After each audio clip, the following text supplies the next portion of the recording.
Welcome to Medically Speaking. Our guest today is Micalene Schwartz, a child life specialist from John R. Oshai Children's Hospital. Micalene, thanks for joining us today. Thank you for having me.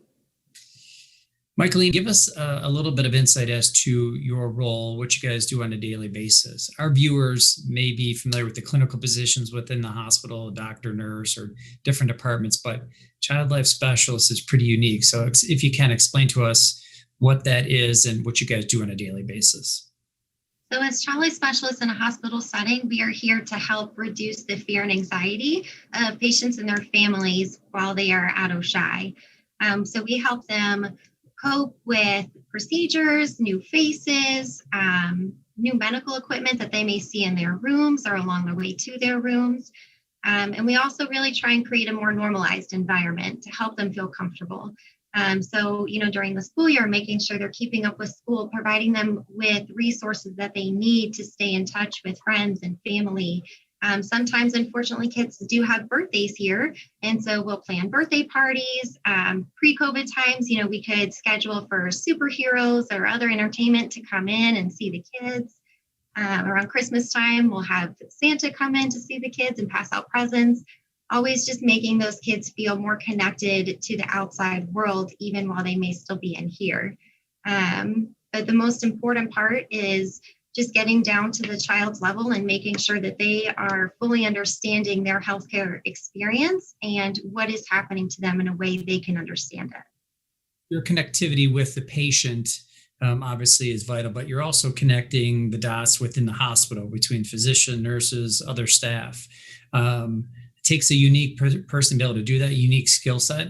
What type of education, what type of training, certification you have to have for a position like this?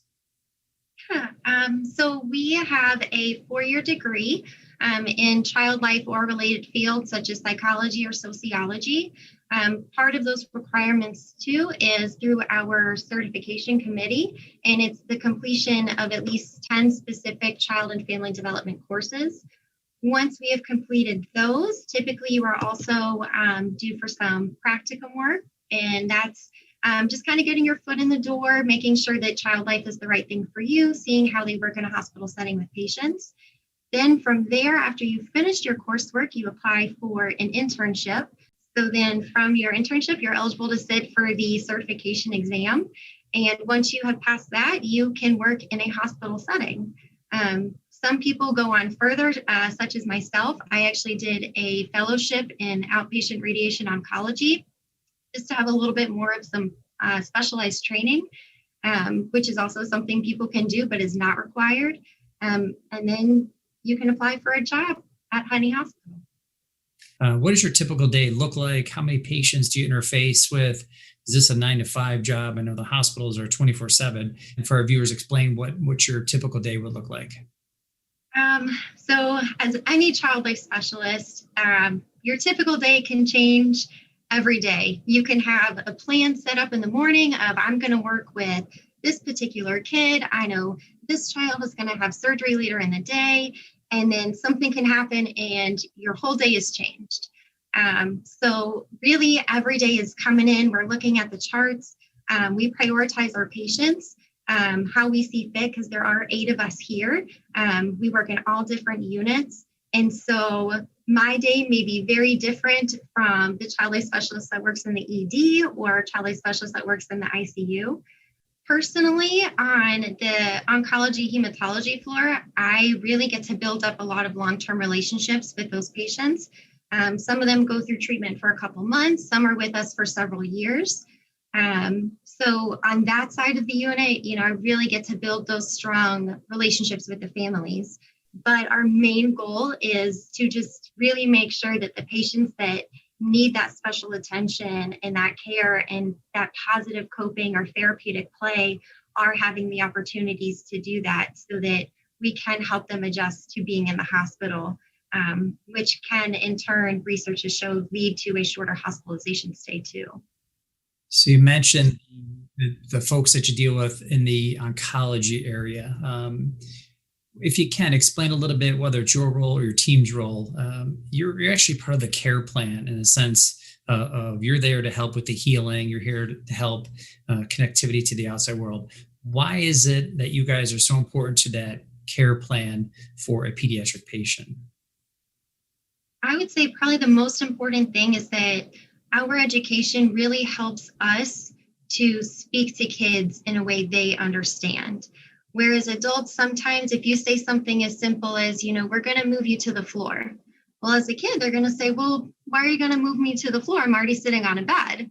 But in our minds, it's, well, we're going to move you onto a unit.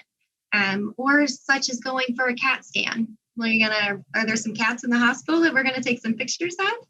No, it's just a different phrasing. And so with that procedural preparation and the way that you're phrasing those words, meeting the child where they're at is how they best understand. And our education is not just with typically developing kids, it's also with kids with special needs or developmental delays. So seeing a kid on your computer screen saying, okay, well, this is a 15-year-old kid. Well, they may not be at the developmental level of a 15-year-old. They may be at a 5-year-old level. So they might not be understanding what the doctors are saying and having a lot of misconceptions. And so it's so important that we go in even after the doctors have talked with the family or talked with the patient and say, so what did you understand from what they said? And have those teach back times of that's how you understand what they understand. And then we build off of those experiences so that we know they are a full part of their healthcare experience.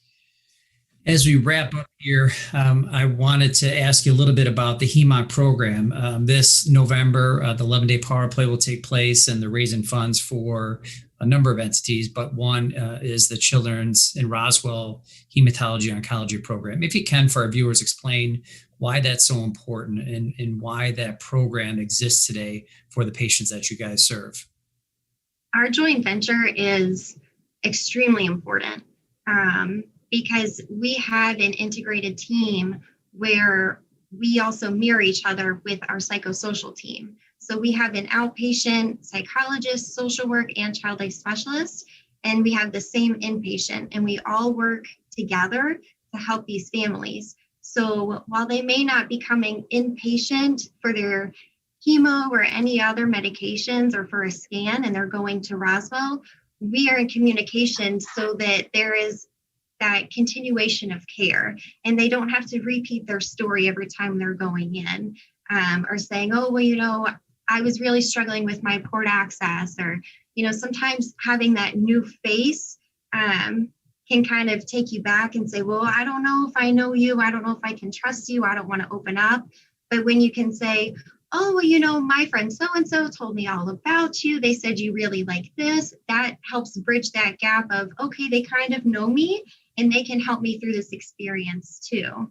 And so it really helps having one big team for their treatment and not go to all these separate places and meeting new people, because that alone can be very scary.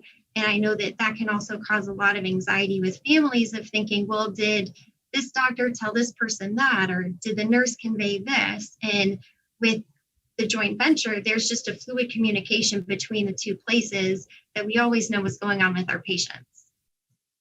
Micalene Schwartz is a child life specialist at Children's Hospital, one of the unsung heroes of that program. Micalene, thanks for joining us today. Thank you.